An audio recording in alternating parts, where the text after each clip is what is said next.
With limited availability and higher premiums, I just found silver under spot. Ooh, shiny. Welcome to Silver Heist. Thank you to our returning subscribers and guests. We are a channel that likes to hold physical gold and silver.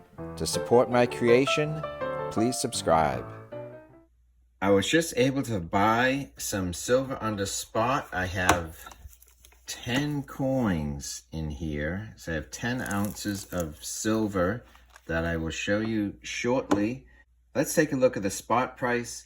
Just a week or two ago, there was the so-called silver squeeze. It was very short-lived in terms of the spot price spike, but in its wake, it has left limited availability and higher premiums across the online bullion dealers, and possibly limited availability at your local coin stores too. So as an example, I just went over to Provident Metal. Provident Metal is owned by JM Bullion, and JM Bullion was recently bought out by A-Mark, and I sorted for both silver and gold. Under the silver category, they have 3,630 products, and only 189 are in stock, and 3,441 are out of stock. And then in gold, Provident has 1,336 gold items in their product list, and 63 in stock, and 1,273 out of stock. So a lot of online bullion dealers are out of stock. So there's a lot of challenges with getting product right now. So I consider myself lucky that I was able to get some silver and at a good price. Okay, so I think I really just got lucky with this. I don't have a great local coin store like others. I like to buy online more often than not. But in this case, I lucked out in that I have a handful of people in my local area who know that I'm a coin guy. I don't like to broadcast it, but I have a few people who do know. And so one person offered me up this, and he knew what this was worth on eBay, and yet he named the price. And so I got this a little below spot.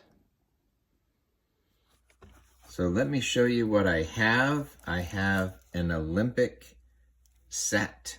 There's a little bit of damage, so I don't know if this was in someone's attic or barn. I think this is the original owner, but let's see what's on the inside. So there's 10 coins in here. At the end of the video, leave a comment as to which of the 10 is your favorite, or leave a comment if you found a way to beat the high premiums. Let us know in the comments below. So let's see what I have. And there we go. 10 Olympic coins. So what this is to certify that your Calgary 1988 Olympic Winter Games coin is legal tender in Canada and contains 1 troy ounce of pure silver. There's 10 different designs.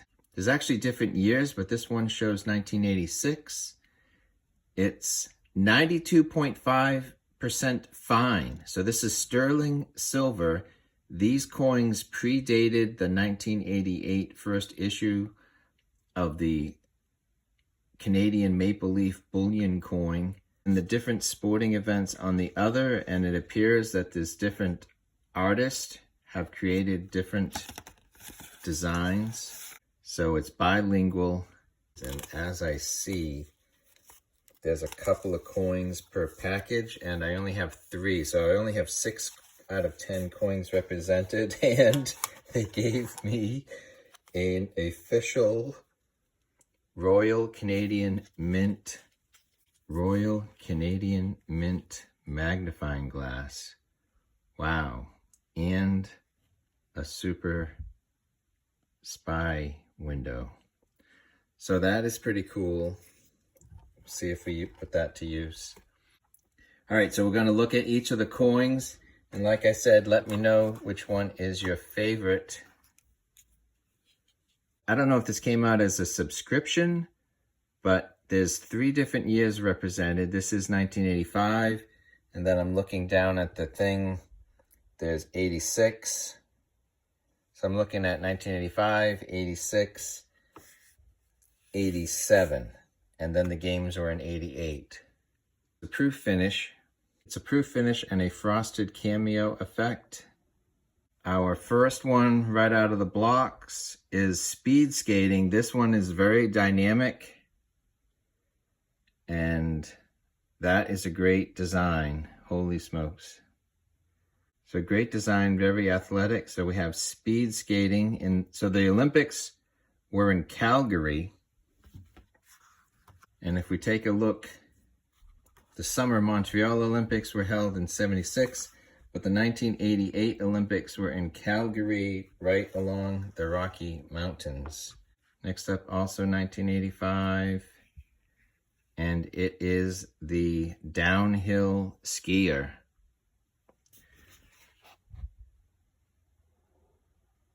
So this one is really cool. He is, or she, I think he's got the bent ski poles. So there's different types of skiing, but to me this is like downhill or maybe grand slalom or something. So I like the Olympics. I like the spectacle. There's a couple of sports in either the summer or the winter that are cool and fun to tune into. So let's see what else is up next.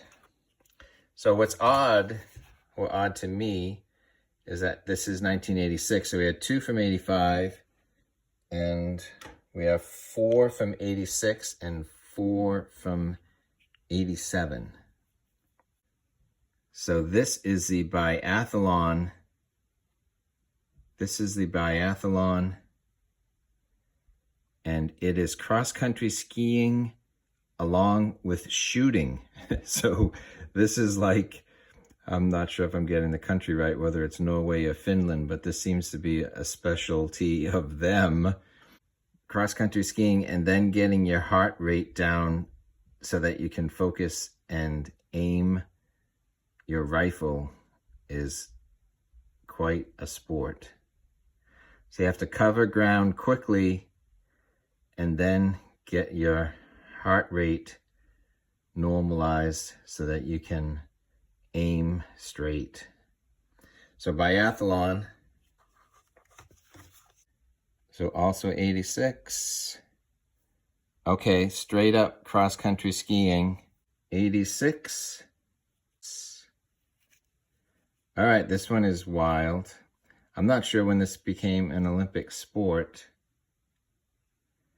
but it is sort of freestyle jumping and stuff. I'm not sure what you call this. Acrobatic type skiing. So that is, I think that artist really nailed it.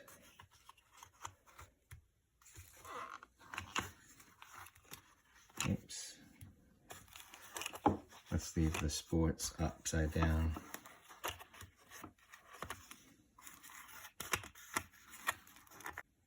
Okay, next up, also from 86,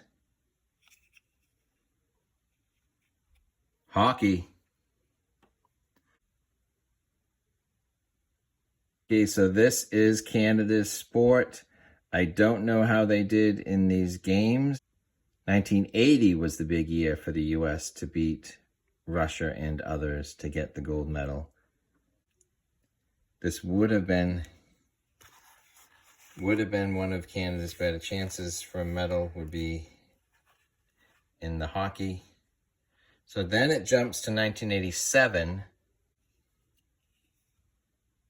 This is figure skating, pairs figure skating.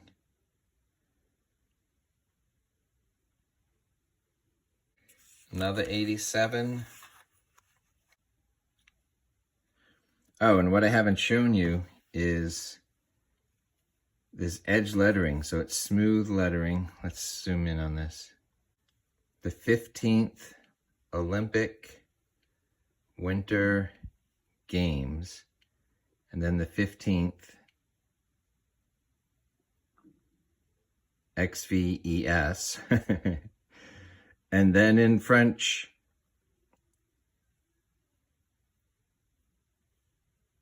Olympiques. So there you go. Let's look at this one. This is also 87. All right, now we're getting now we're getting somewhere. Curling. So the curling sport. Okay, last two, 1987. There we go. Ski jumping. The thrill of victory.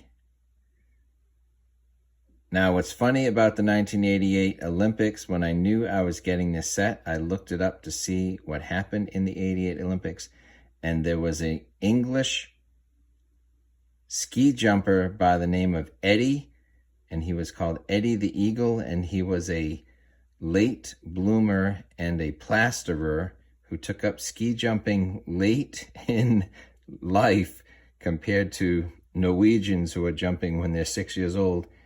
And it's a great movie. It features Hugh Jackman, based on a true story. And we saw it on Amazon Prime.